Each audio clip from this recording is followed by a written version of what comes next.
चलिए आइए बच्चों, हम लोग आज एक नए टॉपिक पर शुरुआत करते हैं क्लास 12 जिसमें आपका स्वागत है।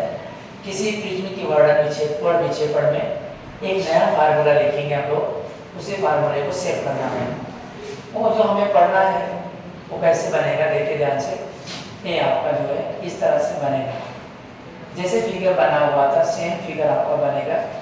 बस इसमें जो है आपका जो फिगर बनेगा, यहाँ आपको रेड, येलो और बैगनी कलर, तीन कलर के, मतलब लाल कलर और नीले कलर और आपको पीले कलर के बारे में हम लोग बात करेंगे। इसमें हम लोग तरंग की बात करेंगे, क्या क्या लिखेंगे। तो एक बार 1 मिनट को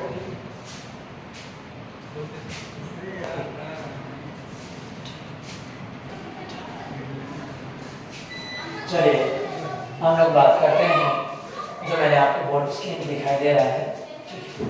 तो लिखा है किसी प्रिज्म के वर्ग विक्षेपण क्षमता मोस्ट इम्पोर्टेंट है, वेरी वेरी इंपॉर्टेंट है, आपके एग्जाम में जरूर आता है। इस तरह एक छोटा सा रिविजन ये भी है, मैंने लिखा जब सूर्य का प्रकाश, जब सूर्य का श्वेत प्रकाश जब हमारे प्रिज्म पर पड़ता है, कहाँ पर? प्रिज्म पर पड़ता है, पतले प्रिज्म जब पड़ेगा, इनमें से होकर गुजरेगा तो बैगनी रंग तथा लाल रंग के निर्गत किरणों के बीच का उत्पन्न कोणीय प्रक्षेपण किरण के लिए विचलन कोण के अनुपात को ही प्रक्षेपण क्षमता कहते हैं। यहाँ मैंने 3 बातें आ जाओ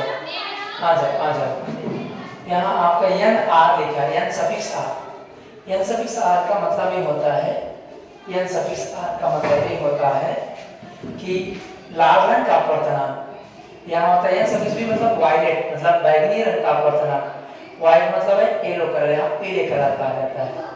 यहाँ जो लिखा है ये लाल कलर का विचलन कोण, यहाँ जो लिखा है बैगनी रंग का विचलन कोण, यहाँ जो लिखा है वाइट मतलब येलो कलर मतलब पीले कलर का विचलन कोण लिखा है।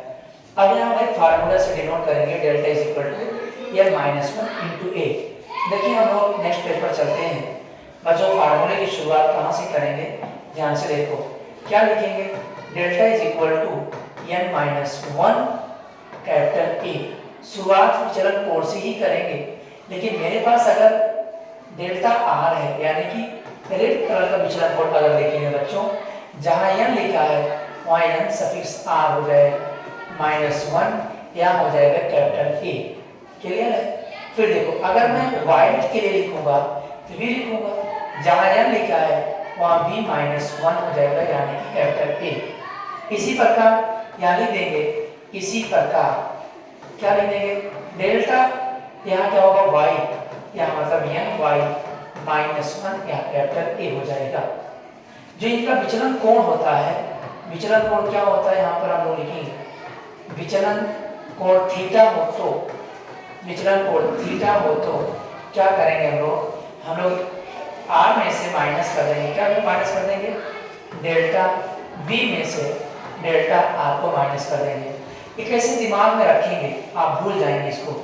बी मतलब होता है बैगनी कलर, सॉरी हाँ बी मतलब वायलेट बैगनी कलर, रेड मतलब होता है लाल कलर, यानी कि जो विचलन कोण होगा बैगनी रंग का वो अधिक होता है लाल के विचलन कोण से अधिक होता है। यानी इसको शॉर्टकट में कैसे लिखेंगे, डेल्टा बी की जो वैल्यू होती है डेल्टा आर होगा।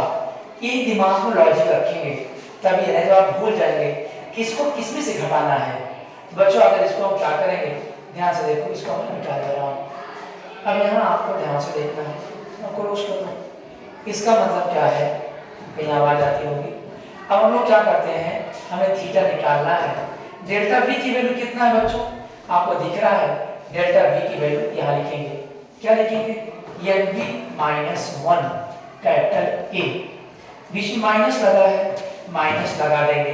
आर कितना है आपको दिख रहा है, यहाँ लिखेंगे हम लोग N suffix R -1 capital A. Clear है? दोनों में ए है, ए को बाहर कर लीजिए, आप कैपिटल ए बाहर कर लेंगे, एन सफिक्स बी -1। बच्चों माइनस का गुणा अंदर कर देंगे तो माइनस एन सफिक्स आर, तो यहाँ एन सफिक्स आर, लेकिन ये माइनस माइनस क्या हो जाएगा, प्लस हो जाएगा। इससे क्या होगा, कैंसिल आउट होगा, एक नया फार्मूला हमें मिलेगा, sorry capital A N we minus N R मिलेगा। यहाँ हमें थीटा की वैल्यू मिल गई है। हाँ सॉरी, यहाँ मैंने गलत लिख दिया है, एक मिनट, यहाँ हमें लिखना पड़ेगा n suffix r। Very good, आपने बता दिया। अब हम लोग क्या काम करेंगे, अब हम लोग आगे चलते हैं। अब अभी थीटा की वैल्यू आई है, लेकिन ये नहीं निकालना है, हमें तो कोणीय विक्षेपण निकालना है ना। कोणीय विक्षेपण को हम लोग किससे डिनोट करते हैं बच्चों? यहाँ जो कोणीय प्रक्षेपण शब्द आया है, कोणीय प्रक्षेपण शब्द आया है, देखो ये सब बहुत हार्ड है ना। प्रक्षेपण, इसे ओमेगा से डिनोट करते हैं, किससे? ओमेगा से डिनोट करते हैं। तो अब देखो हम अगले पेज पर इसकी वैल्यू लेके आते हैं। क्या लाएंगे, देखो ध्यान से देखो, यहाँ क्या लाएंगे? कोणीय, मैं लिख दे रहा हूँ कोणीय प्रक्षेपण लिख देता हूँ, कोणीय प्रक्षेपण यहाँ लिखेंगे ओमेगा इज इक्वल टू होता है बच्चों थीटा अपान। अब यहाँ एक बात फंस रही है, अब बताओ थीटा के नीचे क्या लिखूंगा? हमारे पास एक कौन थे? डेल्टा आर था, वी था, डेल्टा वाई था, तीनों के वैल्यू है। अब दिमाग में मुझे बताओ नीचे किसको याद रखो? मैं बता दूं डेल्टा वाई आएगा, मैं बोल दूं डेल्टा आर आएगा, तुम अभी सुन लोगे लेकिन तुम्हें याद नहीं रहेगा। तो मैं तुम्हें एक लॉजिक बता देता हूँ कैसे याद रखोगे, ये समझ लेना। देखो यहाँ पर मैंने क्या काम किया है, यहाँ पर डेल्टा वी का यूज कर लिया है, डेल्टा आर का यूज कर लिया है। मुझे जल्दी बताओ किसका यूज नहीं किया है? डेल्टा वाई का यूज नहीं किया है। यानी कि मैं इसको दूसरे कलर से चेंज कर दे रहा हूं आपको, ताकि आप इसे याद कर लें। इसका प्रयोग नहीं हुआ है, रेड कलर में है, यही बाद में फॉर्मूला बन जाएगा। इसको जो है हम लोग आगे चलते हैं यहाँ पर। अब तुम्हें क्लियर हो गया, इसका यूज हो चुका है, इसका यूज हो चुका है, इसका यूज नहीं किया गया है ना। इसलिए बच्चों यहाँ लोग क्या लिखेंगे? डेल्टा वाई लिखेंगे, ठीक है। देखो कलर दिख रहा है, कब दिख रहा होगा? दिख रहा है। चलिए अब हम लोग थीटा की वैल्यू आपको पता है, थीटा की वैल्यू कितना होता है? थीटा की वैल्यू ए लिखा है, a n minus n v r, n v r. देखो कैसे लिखूंगा? ए अंदर n we minus N r, यानी कि वायलेट का तरंग और एक तरंग मतलब अपवर्तनांक, और यहाँ रेड कलर का अपवर्तनांक। अपान में कौन आएगा? डेल्टा वाई की वैल्यू आएगी। डेल्टा वाई की वैल्यू क्या होगा? N Y minus 1। बच्चों ए से ए कैंसिल आउट होगा, इसलिए omega is equal to N B minus N R upon N Y minus 1।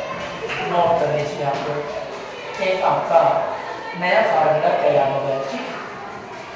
Okay, जैसे